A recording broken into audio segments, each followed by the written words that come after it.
Amo diri sa DPWH na mo guday kuan from central office nga mo validate sa condition sa atong mga kalsada, especially kani mga national road.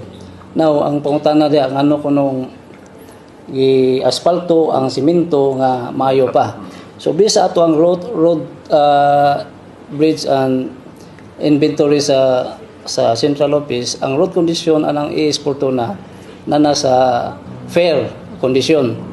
In which kinahanglan na siya i-prevent para di mo dako ang damage sa kanang existing nato nga concrete, in which makita na diyan nanay mga cracks gagmay nga di kayo maklaro na to magdaganda mo sipin ang mga tubig sumuhumok atong base, then until such time sig agi-agi mga heavy loads, mga trucks nga mo karga ng ato ang konkreto until such time nga dako na og damage, so dako na og cost og mag-repair ta. Mao gina isa standard na mo as preventive maintenance sa existing concrete overlay with the asphalto, dali na siya trabaho, then di kayo maka-create og inconvenience, dugay nga inconvenience sa mga truck motorists nato nga moagi. Karon na timing gyud kay nga mo timeline ani actually kani project effectivity ani is June 11, supposedly mo expiry karong August 27, mahuman dapat na siya.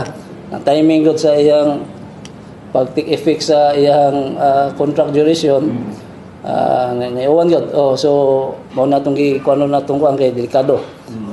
Kasi atong ni suspend for the meantime. Mangayo lang mi pasaylo sa LGU kay wa mi ka pa nanghid. Kay tungod ani among immediate nga urgent nga instruction from taas nga papaspasan ta ng mga operation sa DP.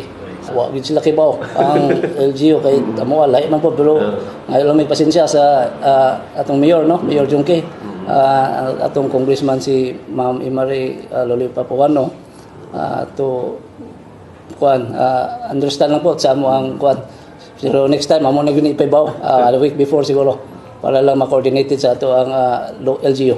Actually ang kanang advantage nato sa asphalt kaysa mag-repair ta og kalsada nga concreting, mas paspas ang asphalto, dali na nato magyan 1 hour lang pwede na makumpak na siya, pwede na magian. Magtrabaho tarong gabi kaugma wala pwede na nito magamit. Unlike sa simento, napatay mga curing period na. Usually ang maximum na curing period basta nasa city 7 days. Nya pag prepare pas base, takang pamamulma so dugay. Asphalto ditso latag karong adlaw ugma agi na.